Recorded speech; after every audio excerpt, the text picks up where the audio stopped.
this is what I do here. You do what you want to do on your channels and whatever, and we do our things here. Now, this man was so in a rush to come teach us. Where are you? Come on. And this is the thing about smart, intelligent people. They have all this intelligence, but they seem dumb in small things. And he didn't have to come early. I wrote very clearly that we would start this program at 7:30. The only reason why I started early was because he was here already. And I told him that the promotion of video lasts about 20-some minutes. So I guess he's going to wait until until 7:30. And we started early. These are your supreme wisdom people. These are your intelligent type folks. Also, I made it clear 7:30 Central Time. He's on Eastern Time.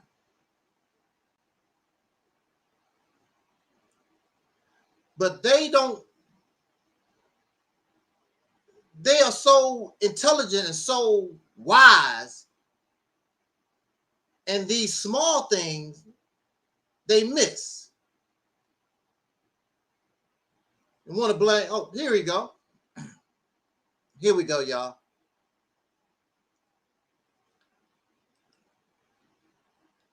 There we go. We have our special guest in the house. You can hear me now? Fahiym. Is it Brother Fahiym? Am I pronouncing that correctly? Yes, sir. You can hear me? Yes, sir. Oh, okay.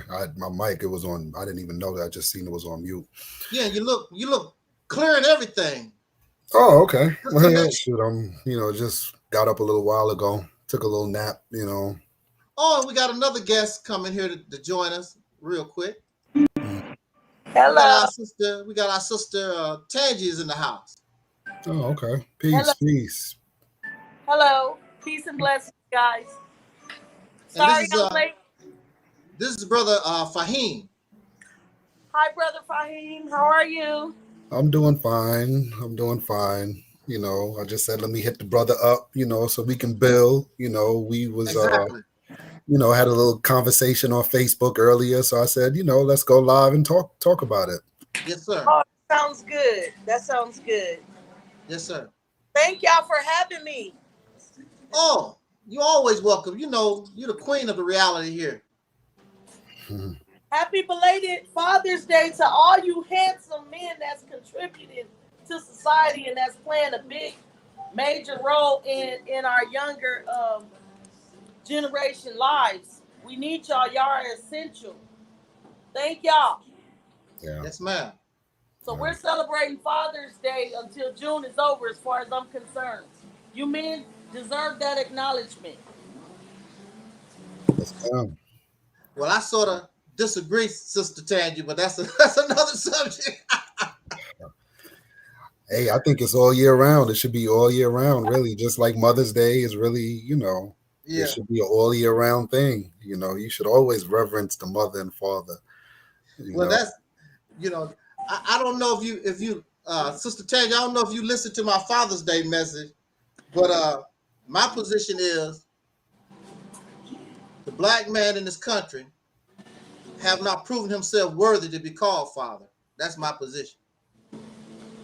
And I don't know why you guys sound really low. Let me I don't know. Oh, y'all sound perfect to me. Yeah, you sound good on this end. This iPhone is not, to me, it's a poor quality. I'm gonna go back to Android. I like my Android phone better too. I'm telling you, the sound is horrible. I got one too. Android. Android or iPhone? Yeah. No, it's an Android phone. Yeah, I'm going back to my plug. I got the new type of Android one plug. But yeah, I can't do it on my I'm going back to my Android. Yeah. Well, like we always say here, let's get this party started, right? Let's get this party started quickly. Right? So what brings us to this live stream tonight is a conversation that we had, myself and Brother Khalil. The audience know who Brother Khalil is. The conversation that we had on Facebook on Brother Khalil's page. I forgot what I have so many talked to so many people. I forgot what the topic was. Anyway, we always talk about that religion stuff. And this is where I met this brother here, Brother Fahiym. Hi, Mellow Cap. Hi. And Mellow Cap says she's team Android too. Yeah. And so tonight really is Brother Fahiym's show. He wants to come here and express some things, and we're just gonna bounce off what he brings us and go from there. So before we begin, Brother Fahiym, could you give the audience a little background? Tell us a little bit about yourself. Well, my name is Brother Fahiym Khaliqua Hodge. I'm from Brooklyn, New York originally. I rap. You might have seen some of my little battle raps or whatever. I used to do that like a few years back, messing around with the youth. And, I was into the music, of course. I also go by the name Day Sun, which was the name that I had when I first got Knowledge of Self back in 94, 95. Day Sun Allah or Day Sun to God. But basically, yeah, that's pretty much it. I'm just, just an artist. I like to, do music. I'm not trying to get no record deal or trying to get out there and stuff. I didn't, past all that. I just do it for the love. And at the end of the day, there's no, birth date, if you will, on conscious music, conscious hip hop, whatever genre, because at the end of the day, it's timeless, music. You can listen to it 10, 15, 20 years from now when it still is relevant, so that's pretty much what I do, for the most part. By occupation, I'm an entrepreneur, used to own a couple of barbershops and stuff. I used to do that. But now I'm pretty much into, construction, mechanics, diesel mechanics, and, just that's it pretty much, Let's respect and acknowledge the real knowledge, which is diesel mechanics and construction and stuff like that. That's real knowledge. That's real, those hands-on, some skill. Man, look, my sister had her back door, the back of her house had to be totally replaced. It was all rotten, had to be torn down. The whole back of her house had to be, redone. Right. These guys came out here, man, and it's just amazing what people do with their hands. This carpentry, masonry, tiles sitting the carpets, man. That's some bad stuff. I love to see that, man. Yeah. They came, and I watched the process. How, and you do this with your hands. That's an incredible skill. Yeah. And people talk about, man, did you hear preacher so-and-so? And that was a good lecture. Look at these houses. Look at this architecture. And some of this stuff started on paper. People put this on blueprints. And they put it on blueprints, then they make it real. I'm like, that's some bad. Woo! That's it's back in the day. Go ahead. I had a brother named Brother Frank. May he rest in peace, because I'm pretty sure he's probably deceased by now, because he was a very old man when I was 18 years old. Brother Frank, we went to the junkyard. And I don't know if you remember the old Ford Mavericks. Yes, sir. Okay, the little small car, because like in the 70s and stuff, America went small. Everything was small in the 70s. So it was a lot of small cars out there. We went to the junkyard. And we got this car, towed it. I was in the Nation of Islam at the time under Farrakhan. We went to the junkyard, towed towed this car to the mosque. We had this garage. And you talk about Jesus being raised from the dead in 3 days. On the 3rd day, in the garage, you heard put, got it. Yeah. Now, you probably can't do it in these newer cars. You open up the hood, Brother Frank took stuff that don't supposed to be part of a car. He took knives and forks and stuff and melted and twisted. I'm like, dang. That was the first car I ever drove as a young person. That car, you could drive it and eat on it too. Had all your spoons and forks on it too. I'm like, that was a bad little car. But what people do, yeah, back in the day when I was growing up, those young boys, they could weld, and they take old pieces of bicycle, go to the dump and get pieces of bicycle and weld them pieces together and make bikes and motor and find an old lawnmower motor, put it on that frame of a bike and be rolling out. I'm like, what happened to all that stuff? Yeah, man. Yeah, that's skill. That's skill. That's real. That's real. You're right. That's real skill.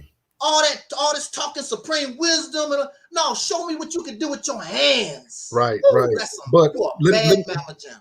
Right, but to add on to what you're saying, and you're right, but to add on to what you're saying, and it kind of like segues into what we're dealing with tonight, or the topic at hand of what we're talking about tonight. When you look at a piece of material that, you know, it can possibly be salvaged, right? When they took our people from Africa and they brought us over here to the, you know, Western Hemisphere, and, you know, for 400 years, look at what they did to us. They turned us inside out, upside down. We're the first people ever. You can check, you know, history or whatever, but there was never a people ever on this planet before that hated self. Think about that. You've never known black people that say, oh man, I'm too black, nigga. I'm about to put on this cream. And, you know, you've never known black women or black men to say, oh, I don't like my hair. Let me do this. Or you've never known black men or black women to disrespect one another or kill one another, kill a black child. So in the eyes of the people in the East, we were deemed as dead. But now, you know, according to our lessons and what we were taught, you know, a lot of the scientists over in the East, well, I'm not going to say a lot of them, but some of the scientists over in the East realized or found out where our people were at.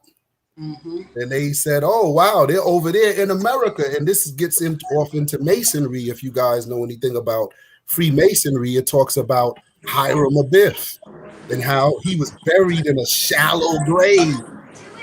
You know what I'm saying? But this is our people. So the point I'm making is this. You mentioned real science. The Most Honorable Elijah Muhammad was able to take something that everybody universally deemed as dead. Right? He took that and he rejuvenated that, fixed whatever components that needed to be fixed and everything, and then he put it back out onto the market before the world. And guess what?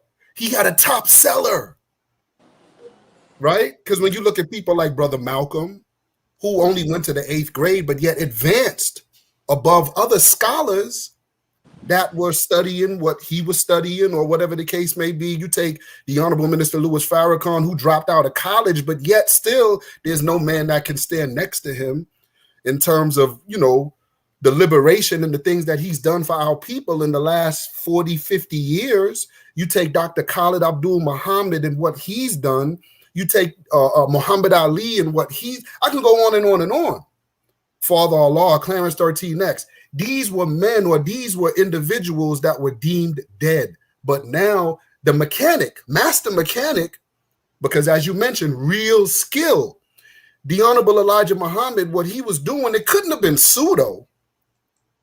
It couldn't have been pseudo, because as Jesus says in the Bible, You know, just like how all of his disciples and people used to, you know, yo, Jesus, you know, this thing keep popping up on my screen. Yo, Jesus, yo, all these dudes out here kicking this knowledge, man, and it sounds all good, but how do we know who's real? How do we determine that? And what Jesus said, he gave them the perfect blueprint. He just said, you'll know a tree by the fruit it bears. So we can't look at the Honorable Elijah Muhammad now and say he's pseudo, he's religious, right? We can't do that, because look at the product that he's produced. Not once, not twice, not 3 times, in several Black individuals in America. And I just named men. I didn't even get to the women. Shahada Zara Ali and Mother Tynetta and Sister Ava Muhammad. And I can go down the line naming the women. But he was able to take something that was broken and that was deemed dead, and he was able to salvage that thing and bring that thing back to its full state. You see what I'm saying? So I think that's a beautiful segue into our, you know, conversation. You know, I seen a couple of the videos and stuff that you put. And, you know, by the way, the brother Khalil, his post actually, and, you know, we can go off of this. He was just saying, dealing with scientific facts, you cannot bring racism. He said racing, but I'm guessing he was saying racism. You cannot bring racism into the equation. Science has nothing to do with race. It's not about Black or white. It's about factual evidence that have been produced. So we see what the Honorable Elijah Muhammad has produced. That's undeniable, right? We can't say, oh, no, that, you know, he got lucky, you know what I mean? Or you know, it only happened once. We can't say that. And we see that his program has been the most effective program at raising Black people from the dead to a living state, and showing them who they are as gods of the universe. That's real science too, I would have to say. Go ahead, brother, add on. I want you to add on.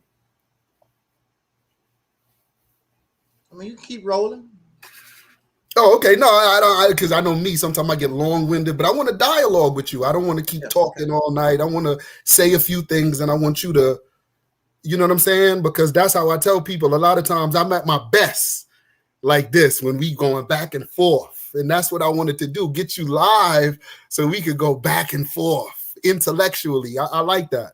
Go ahead, brother. Okay. Can I want to say this. Yes, sir. And I tell my audience all the time, this is the reality for me. Like many of us, I come from the Christian church, the Baptist church. Me too. I want to make this clear though. See, and I also want to give props to my family members, because even though I was raised in the Baptist church, they did not force their religion on me. I never had a Sunday school lesson from my mother or my grandmother or grandpa or even the preacher at the church. They never really forced that on us. It was something that was traditional. You went to church on Sunday. And so I went because I wanted to be with my mother. I wanted to be with everybody. They didn't force us to go. The only time that my mother gave us something that was related to the church, we had to say our prayers at night. That's it. There was no, you got to believe in Jesus, you're going to burn in hellfire. They left all that to the preacher when we went to church. And as a little boy, that scared the hell out of me, because I did not want to go to hell. And when I was growing up in rural Mississippi, no electricity, there's no lights out there. So here you are at church at night, and the only thing burning is this fireplace, and the preacher is talking about hellfire. You looking at this fireplace like, well, I don't want to go to hell. You know, you're a child. Children do dumb things, and children gonna be children. But that scared the hell out of me. Mm-hmm. It scared me. So I come from the Christian background, but I need people to understand that was introduced to me. I never asked for it. It was just something that we did, and I never asked for it. It's not like I was converted to it. It was something that was traditionally passed down from generation to generation. Mm-hmm. Then, not too long after that, I'm still a child. I probably was 7 or 8 years old. I was introduced to the teachings of Elijah Muhammad, probably around 1969, 68, something like that, by my relatives who had joined the temple in, matter of fact, in New York. They was a part of Temple Number 7. Elijah Muhammad was alive, of course, in 1968, 1969. So, and I don't know. I've always been a self-thinker because I was afraid of those Christian teachings, but at the same time, I'm like, something about this, I don't know. It's just not, but I got to roll with it because I don't know anything else. But then when I was introduced to the teaching of Elijah Muhammad, now look, like I'm operating toward the end of Jim Crow. This is the late 60s, getting ready to go into the 70s. Contrary to popular belief, Jim Crow still was kicking a lot of butt in the early 1970s. Oh yeah. And contrary to popular belief, it also affected the North. Okay, some people think that Jim Crow was just a Southern thing. No, it was not. I lived it. I was living Jim Crow in the North and didn't even know it until recently. I'm like, I experienced that, didn't even know. Like the sundown law. Only thing we knew, we lived right across the river from St. Louis, Missouri. The only thing I knew, and everybody was told, do not go to the white neighborhood at night. They don't mind if you go there, shop, and do your thing, but you do not get caught on the white side of town at night. I never understood that. It was just something that was understood. And one night, myself and some other friends, we was right there on the border. And we saw some brothers that was older of us. They was drinking, of course. And the only open liquor store was on the white side of town. We saw them go to that liquor store. Before they could even get in good, the police surrounded them. And they went to jail. And this is what I seen with my own eyes. I don't have to, nobody have to tell me about, I read in the book. This is what Brother Fahiym, it's amazing to me, some of these younger people, they gonna tell me about the 70s and the 80s and even the 90s. I was living it. You wouldn't have thought. Yeah. I was living this stuff. Don't tell me about the crack. Well, the crack epidemic. I was living it. I was in my 20s. You can't tell what you gonna tell me about the crack epidemic. I can tell you exactly what was going down. We was living the history while you reading it in the book. And it don't make no difference. See, the thing about history is in the eyes of the beholder, of the whoever's telling the story. Because here we are on this live stream. We see exactly what the live stream is. And video is going to record the live stream exactly what it's about. But people are going to go out and tell different stories. Well, Fahiym was out there. He was cussing. They just snuffed up 7 out and blah, blah. When did all that happen? He was so disrespectful. People are going to tell the story the way they feel. So what does this turn out to be, the historian? What is this the person that they interview to get your information from? I'm very sure that the history of World War II is much different in Japan than it is in America, or from the eyes of a Nazi. It's going to be different stories how people view things. But I was raised in the Nation of Islam. I was introduced to it, and it really wasn't the religion that I was attracted to. It was the brotherhood. My people would come, and they was dressed up in the FOI uniform, and my auntie was in that white. I'm like, whoa, I want to be part of that. I want to be part of that kind of, that's good stuff, But of course, I was a little boy in the backwoods of Mississippi. It ain't gonna happen. So Elijah Muhammad died in 1975. I cried like a baby. What year did you come in? I joined Farrakhan in 1981. Oh, But I wanted to join when I was a little boy, but I couldn't. I was in the backwoods of Mississippi, and my people wasn't interested because they Christian. And my mother made it very clear to my Muslim relative, I don't want to hear that shit. They don't want to hear it. My mother made it very clear, I don't want to hear that stuff.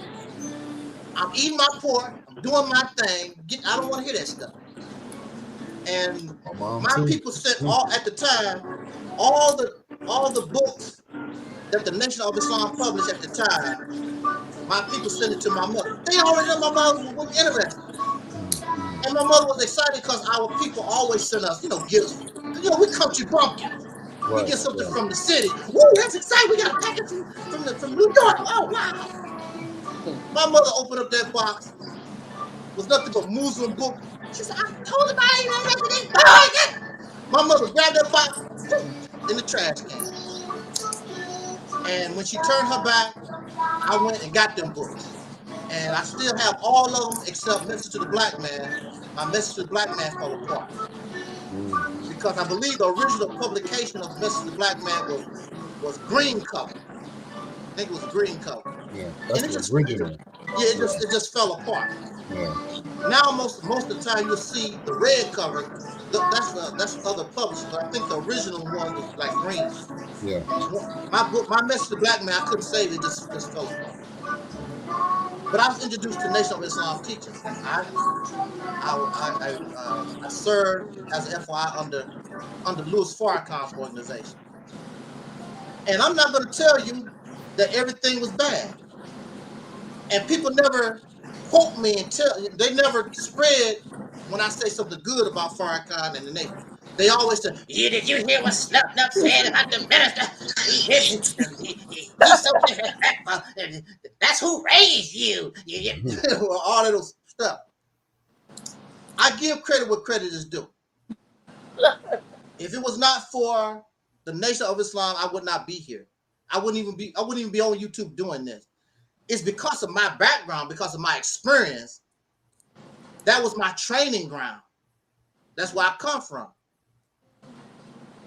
Now, there are things as I mature as a person. What is it? What do they say in religious teaching? When I was a child, I spoke like a child. See, they got me when I was a child. Yeah. I was a little boy. And so when you are a little boy, you look up to your elders, you expect your elders to show you into the right direction. Now, some elders guide you wrong on purpose. But then some elders, out of good intent, but they still guide you wrong. They don't know any better. Right. So I'm following and listening to my elders. But see, as I mature, I begin to take on and start seeing things on my own, because that's what you're supposed to do. I've always been a self-thinker. These people get in these religions and these ideologies, and that's it. They become loyal to that. I'm right. I don't want to hear nothing else. And they stay there. I've never been that kind of person. I remember as a young FOI in the street, I had a debate with an atheist. The atheist wasn't a debater. I was better. So I got over.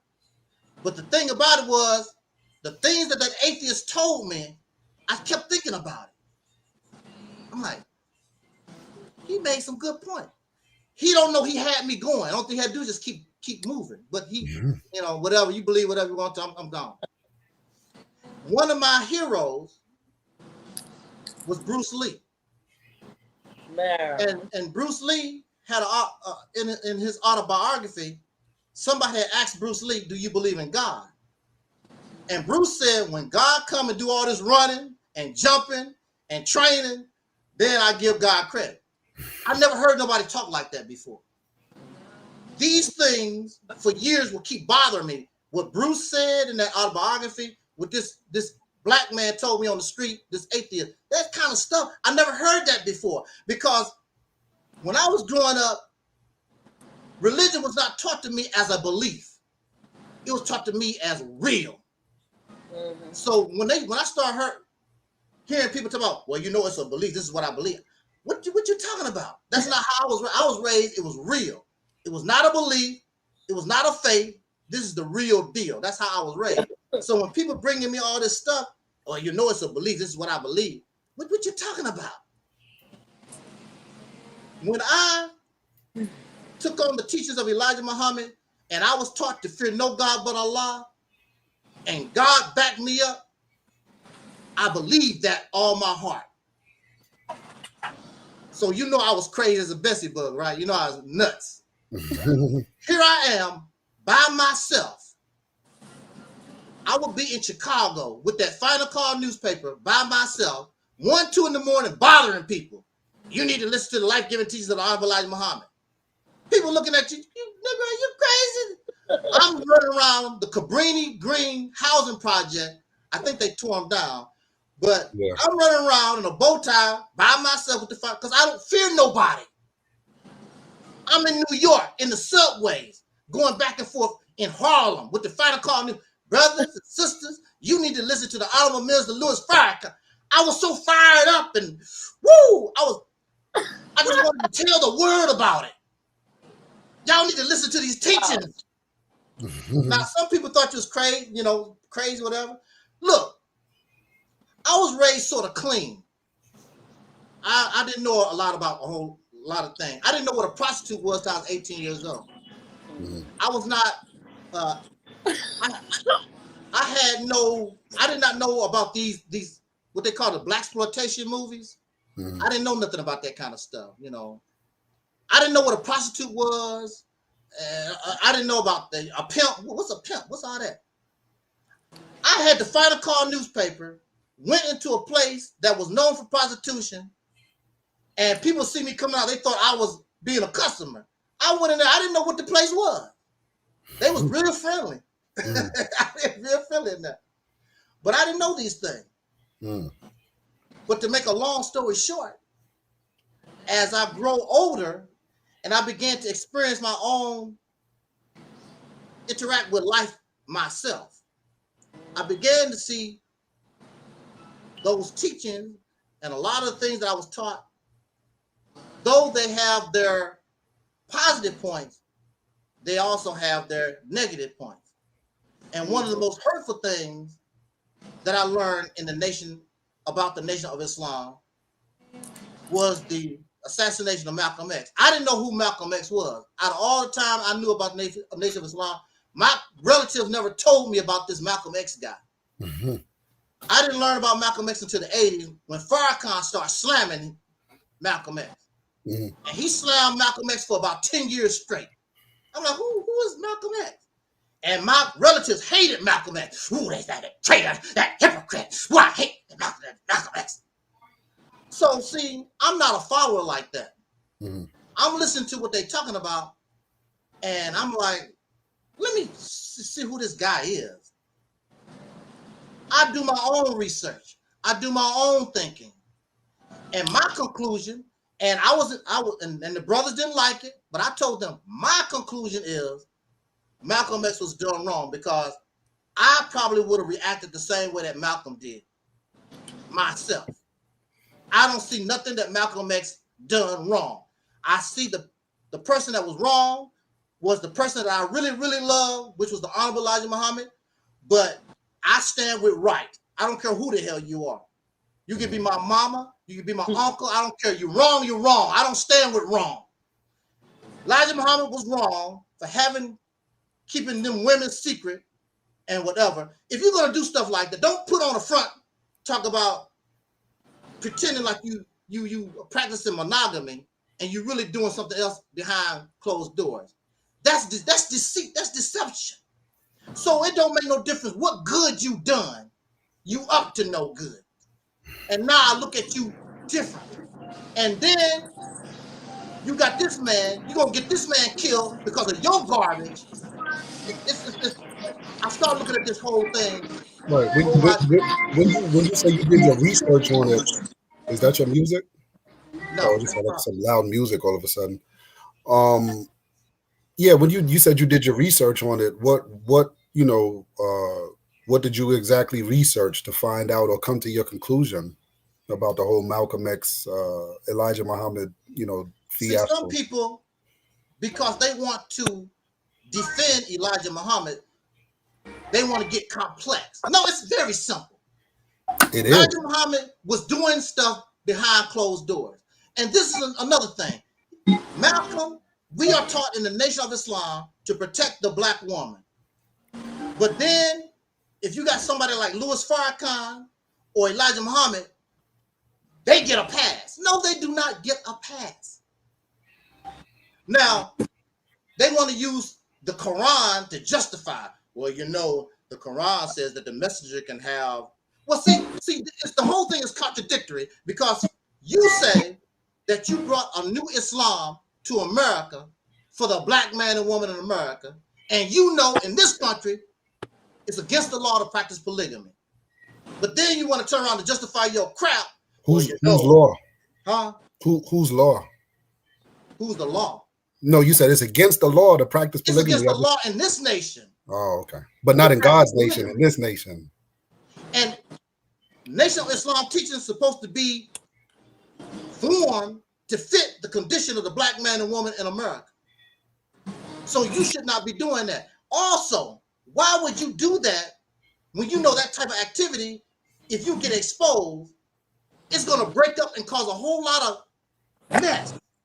You mean to tell me some booty is worth tearing your nation and everything that you worked up for some booty?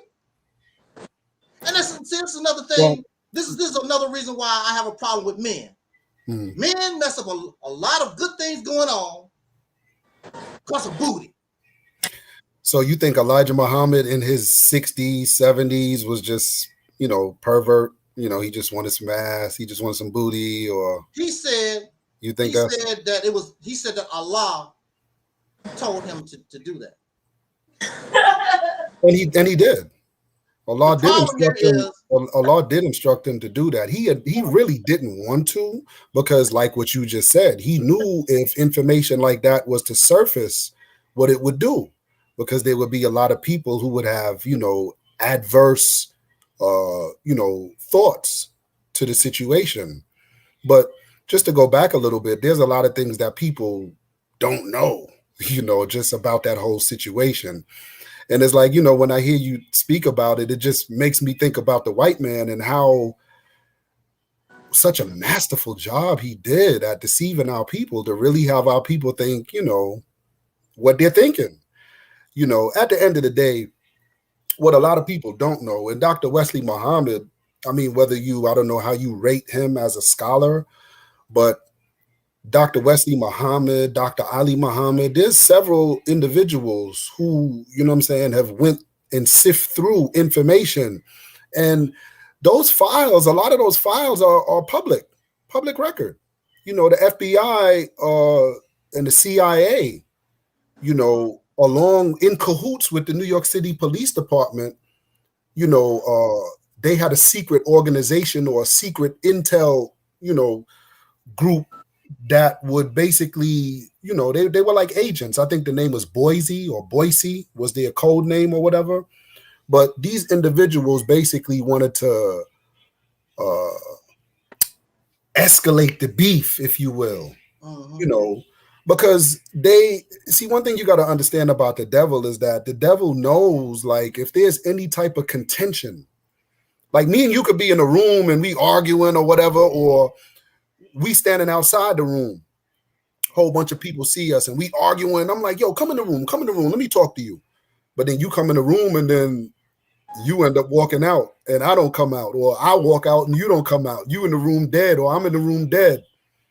People are going to form their opinions. Yo, he killed him. He did this. He did, So this is a perfect thing that the white man would use on our people. And I just say, man, he like our sisters be saying, he did that.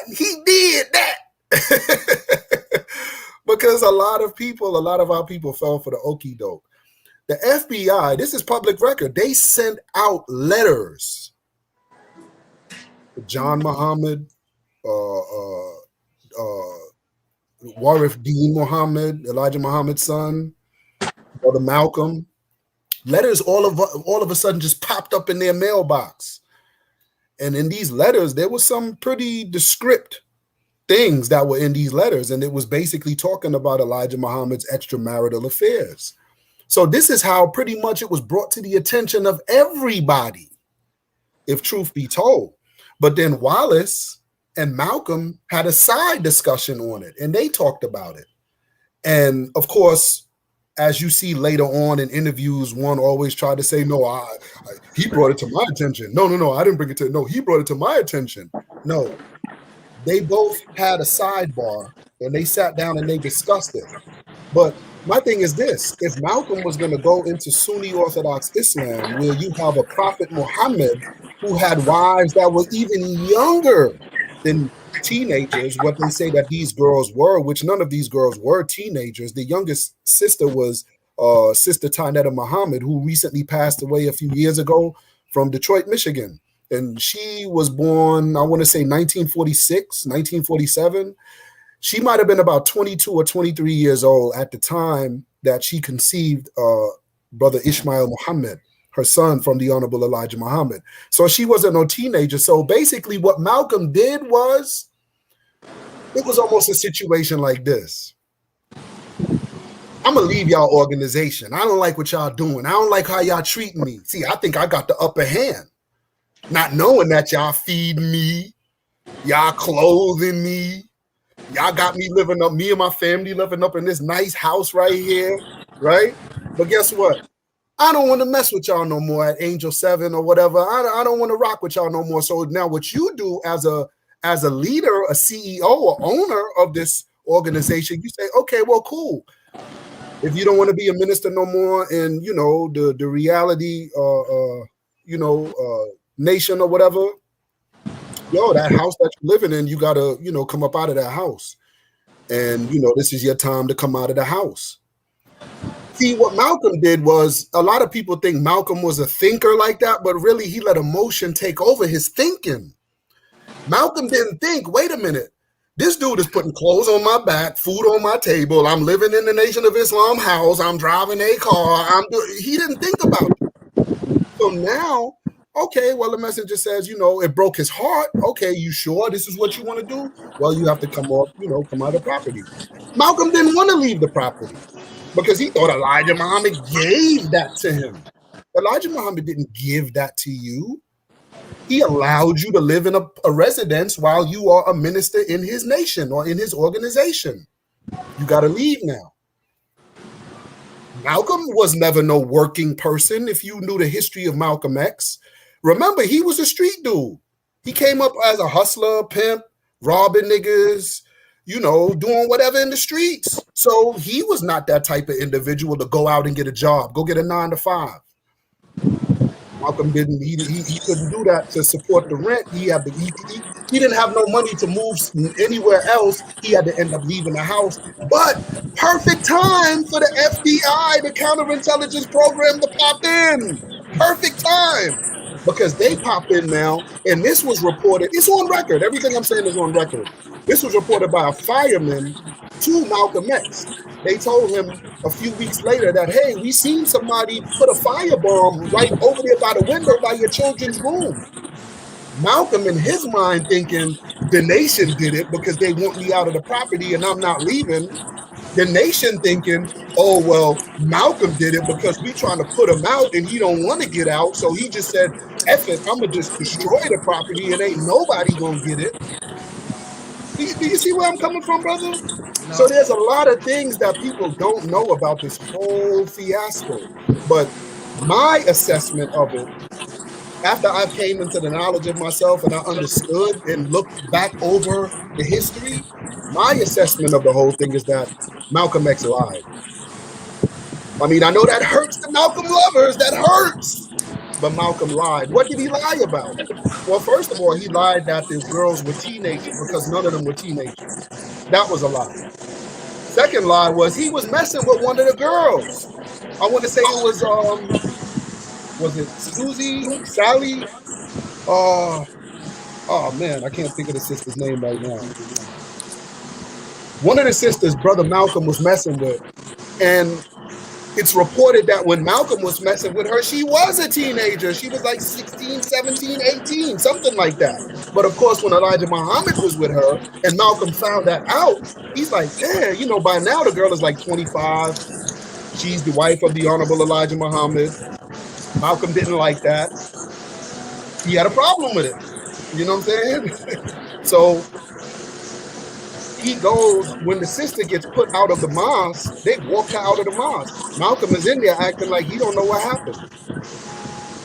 But Malcolm knew all along what the whole story was. I can go on and on about things that he lied about. When you look at over in the East, when he went over there and said, "Oh, Elijah Muhammad, he didn't tell the truth. He said white people can't be Muslims. They can't go to Mecca." That was a lie. That was a lie. It was a lie because, first of all, Spike Lee just took his own thinking.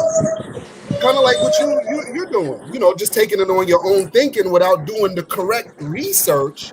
In Spike Lee's mind, he just said, "Oh, you know, man, Malcolm went over there and discovered a whole new revelation." He just, you know, not understanding what was really going on. No, Malcolm did that, just being slick Malcolm again. Remember, he still got that street nigga mentality. He's still a slickster. So after leaving the Nation of Islam and not having a home no more, a base, and you know the white man want to get you. He want to tear your head off any chance he could get.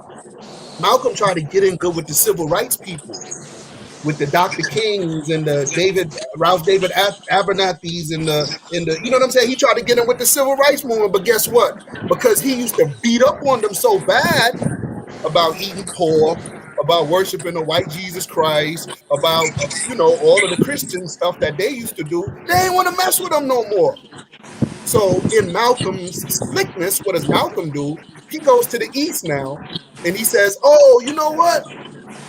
I think, you know, Elijah Muhammad was wrong. White people can be righteous. They can be Muslims. They're here with me in Mecca making circles around the Kaaba, just like me. You know, I think that was wrong." He tried to say that to get in good with the civil rights brothers because they didn't want to mess with him. He was too volatile. And that created a situation that they didn't want to be a part of. So basically, we're talking about an individual that the Nation of Islam did away with him. His own black people in the civil rights movement did away with him. But today they would sit down and say, "Oh, we love Malcolm. Yeah, Malcolm, Malcolm." Same thing they did with Dr. King when Dr. King was around. Christian preachers ain't mess with Dr. King. Are you kidding me?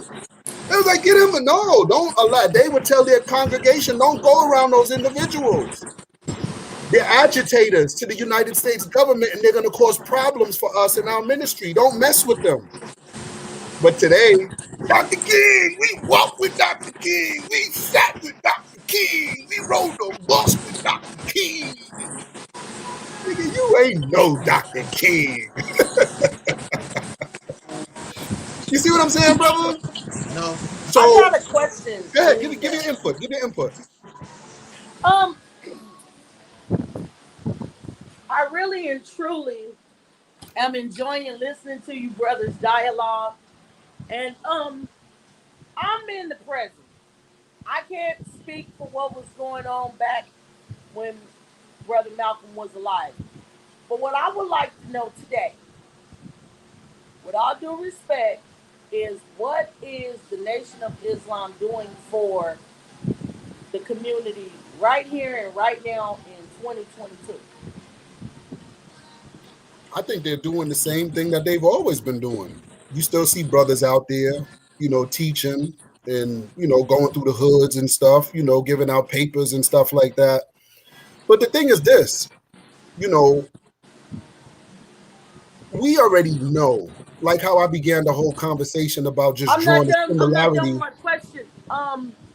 Because I hear a lot about nation building and all of this different stuff, and I'm 43 years old. I don't see very much going on. I live in Los Angeles, California. I don't see enough being done from the nation. We have a few mosques. I came and sat in on all of them. I'm a free thinking black woman who can see the truth and the relevance in our religions. However, what gets me is I feel that everything is opinionated. Everybody is telling his own story.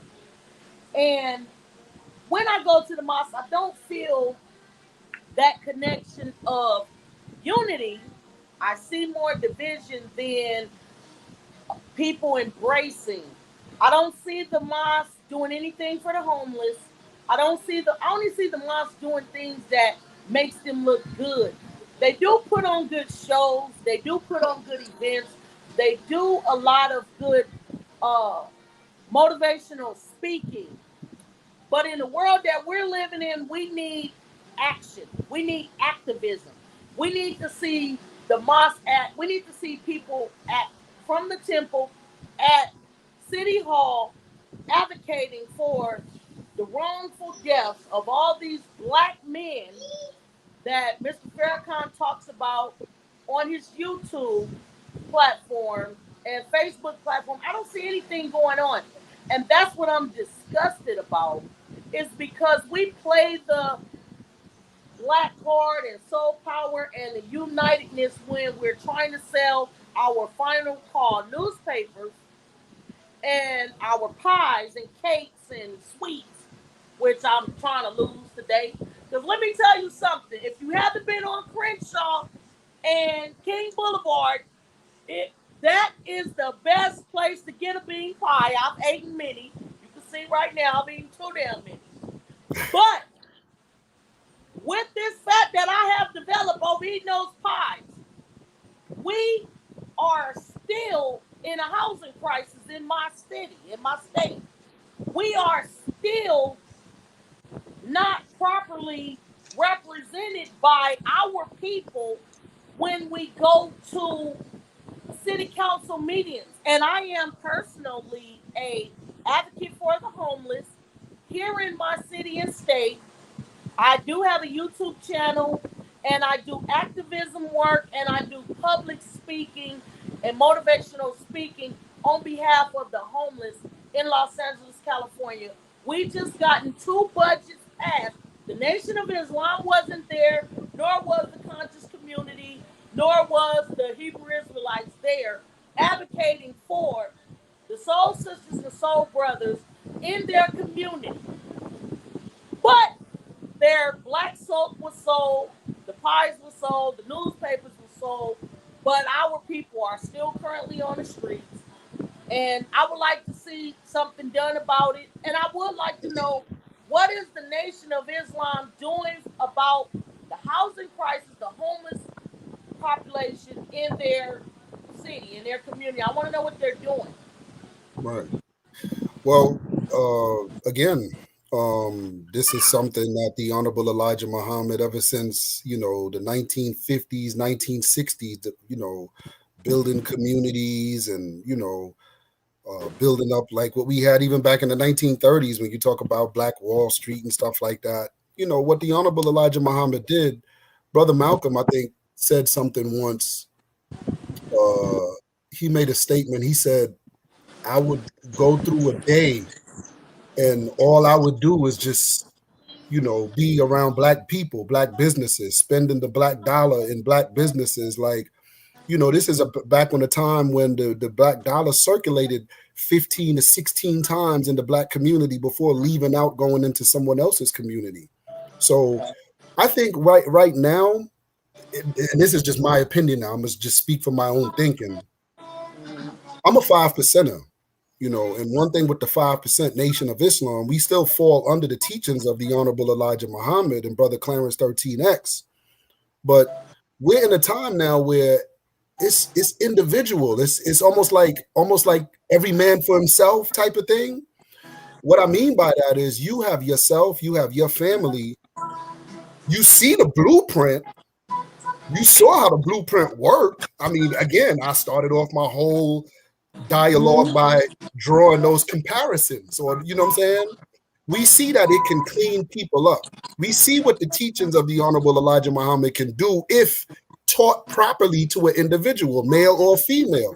So we know what the messenger wants from us. we know what he wants from our people. We know what God wants from us, and we know what he wants from our people. So it's like the God should be in you now to go out there, and whatever you see that is needed in your community, you're supposed to be doing that. Not looking to Minister Farrakhan like, hey, why you ain't doing that? I feel like the minister already gave me the life-giving teachings of the Honorable Elijah Muhammad and the understanding that I need to push forward. So now I can't really look back and blame Elijah or blame Minister Farrakhan, because it's like they did their work. What am I doing? You see what I'm saying? So we're in that age now to where, what are you doing? What are you doing for the homeless? What are you doing in your community? You understand what I'm saying? You know, this is what this teaching is all about. That's why Jesus, there's a parable where the man wanted a fish, and he wanted Jesus to go get the fish for him. But Jesus said, no, I'm going to teach you how to fish, because then that way you don't need me no more. But if I got to go down there and get it for you and come back and give it to you, then every time you're going to be looking for me to do the same thing. You're never going to get it yourself. So this is community development, self-development, and then community development. This is what we need right now in this day and time for the Black people. But I don't see, I just feel like after the beautiful life the Black community has gave the Honorable Elijah Muhammad and the Honorable Louis Farrakhan, I just don't see what was the purpose of that beautiful life that they have if they cannot, use that platform for the betterment of people in the community. It's people in the community that sleep on the same sidewalks this mosque where he's making millions and millions of dollars out of, but they don't have no transitional housing in their name. They don't have no legacy. All it has been is a bunch of talk. I'm tired of the talking. Those speeches don't impress me. I'm an action person.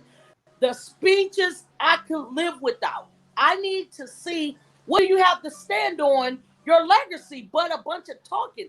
When I look up transitional housing for the homeless, not even just that, but Black-owned businesses in his name, I can't find that either. I can't find no banks that are owned by the Honorable Elijah Muhammad or Louis Farrakhan.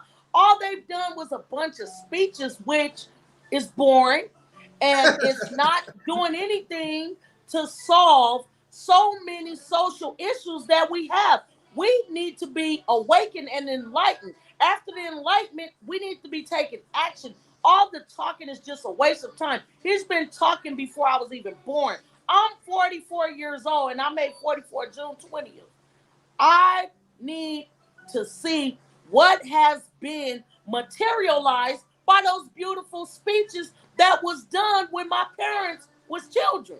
What has materialized besides the propaganda, the indoctrination, the book sales, the play sales, and this stuff is expensive stuff. It costs to listen to all this information just to take it in and don't do anything with it.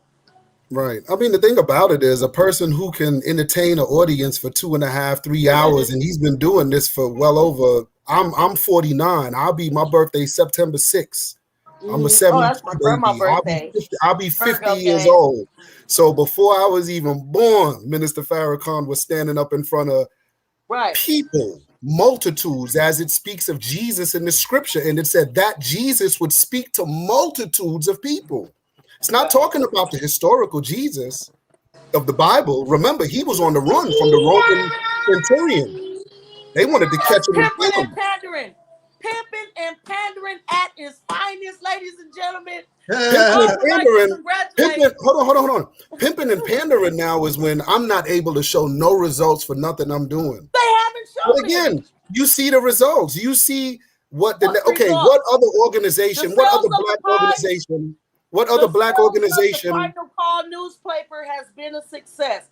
How has that helped? Which was the #1 selling paper in America back in the 1950s. Exactly. Think about that for a moment. This is a man who came out publicly and said the white man is the devil. and his paper was the #1 selling paper. Okay. Just think on that for a minute. You see, sometimes we talk and we don't, it's important to do research. You won't find nothing in Minister Farrakhan. No, you didn't, because if you did, you would know that nothing is in Minister Farrakhan or Elijah Muhammad's name. It's all in the Nation of Islam. No. Yes, brother. No. Nothing is in Minister Farrakhan's name. I gotta say something about that. The castle or the palace. That's the Nation of Islam. No, it's not. Okay. When Elijah Muhammad Whose died, name is it in, brother? When Elijah Muhammad died, all that stuff went to his all those out of wedlock children and his family. That stuff, none of it went to the believers. And the same thing with Minister Farrakhan. That Can you stuff, show proof when of he that? dies, it's not going to the believers. My relatives are in the Nation of Islam right now. They don't have a title. They don't have no stock. Nothing. No. And whose fault is that? You just said that it goes to believers, not in these people's name. No. You don't know. No. Listen to what I'm saying. If I work for a company, let's just say I work at a plant, and I'm, it could be a meat plant.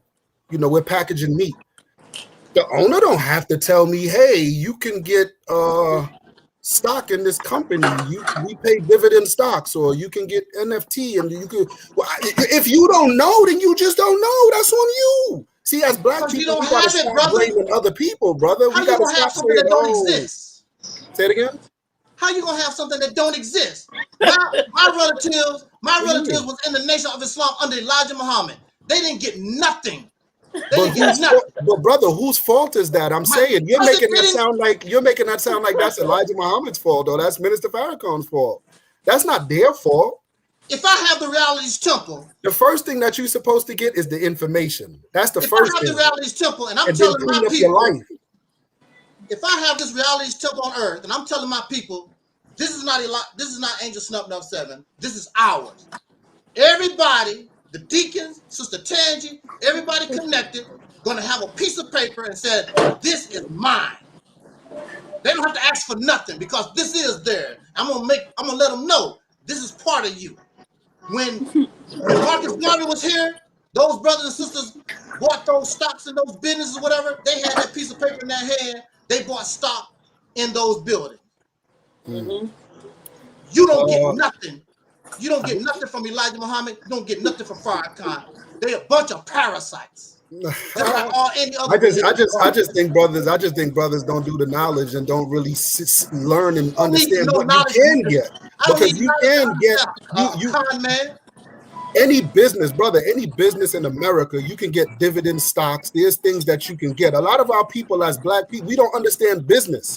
We don't know what business credit is versus independent credit. We don't know that you can build business credit even if you have bad regular credit. A lot of us don't know things, brother. When can we have this conversation again? Because it's almost 9:30 on my time right now, and because we started so late, I gotta. No, we didn't start late. We started early. I'm saying me, my fault. Because I can't. It was late for me. It was, But I'm saying, when can we do it? Can we do this tomorrow or another day? Because I want to finish talking about this. But I told somebody that I had a date at 9:30. I have to be somewhere actually, and it's almost. Well, I tell you, I'm available. Okay, I tell you, because this was unexpected. I'm glad it really the conversation actually went smooth. Yeah, because I want to take it right from here when we pick back up. Some answers. I'm gonna wait on my answers tomorrow. Yeah. Like I said, I want to pick it right back up. We're gonna see what the Nation of Islam have done for the black community. I'm gonna be waiting on this. I want to see this too. Cancel my dates until you answer that question. Hey, and likewise, you say it's in Minister Farrakhan's name, the palace and all of that. I need to see that proof because I never seen that before. We want to see these deeds and these titles. So, yeah, but definitely tomorrow or later on in the week, whenever you guys just hit me, inbox me, let me know. Okay. Yes, sir. And I'll jump back on with you because I want to take it right from here. Thank y'all for having me too. Yes, sir. I'm gonna say these notes because I'm not gonna let you get away with talking about Malcolm. Oh no, I'm coming back. I'm not running. Trust me, I'm coming back. On that one. Oh, I'm coming back. Trust me. I'm not letting you know we can't let him slide like that. Talking about Malcolm the way he Not did. at all. No, I'll be back. Trust me, because you're I not got gonna a get whole away lot with that more, one. Malcolm. Hey, you gonna be back. You gonna be back. All right, y'all. Okay, the brother gotta go. This was Peace. spontaneous, and I want to Bye. thank Brother Fahiym It was for a joining us. pleasure of mine. Much All right. love and And, soul power. All right. Yeah. And, All right, brother. Peace. Peace, y'all. Peace, y'all. Thank you, Sister Katie, for joining us. He wasn't ready. No, he ain't ready. He ain't ready. He wasn't ready. He was not ready, ladies and gentlemen. He was not ready.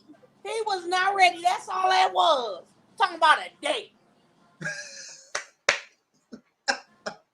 What date? He wasn't ready. He wasn't ready. He wasn't going to do research. Sister Tangi, if he had a date, if I had a date, I would say, Sister Tangi, will you do this with me? But I gotta leave at 7 o'clock or something like that. I would, if you had a date like that. Trust me, he was not ready. He was not ready. He thought of that shit real quick when I started asking him hard questions. What is the and then he tried to twist my little words because I asked, what have the Nation of Islam done for the black community?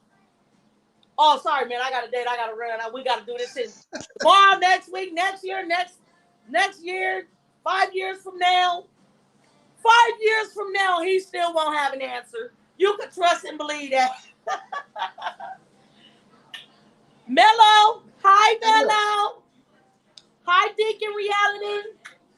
And you see, Sister Tangi, I'm cool, calm, and collect until he start talking about people got pieces of the. What my relatives been in the Nation of Islam under Elijah Muhammad and under Farrakhan. They don't have no piece of paper to show that belonged to them. Matter of fact, when Elijah Muhammad died, he was in debt. Hey, you spell my name Tangee. Go to my Facebook, Mellow Man, and I want y'all to follow me on Facebook too. Mellow Cap, Deacon of Reality. I'm Tangi Cox on Facebook. Friend request me so we can dialogue on the Reality Temple. You should do a closed group on Facebook as well. Mm-hmm. You should do a closed group for the Reality Temple, but I'm talking about a closed religious group. And I want to be your co-administrator. And for sure, we need a lady perspective with the lipstick. Exactly. You know what I'm saying? But yeah, I think you should make a closed group on Facebook.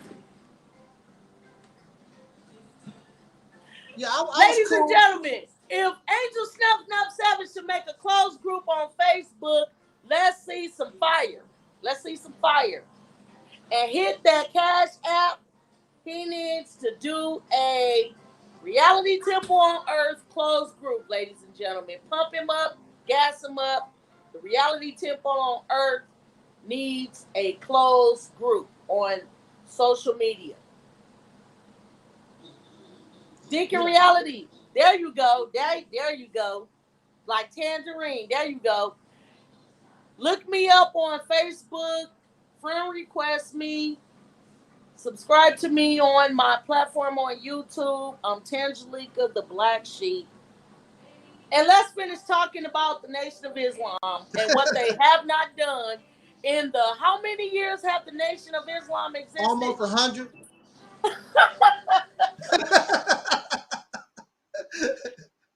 like, gotta go, I got a date. He had to make up some shit. Look, I was with Farrakhan for 9 years. And somebody was telling me all this great work or whatever.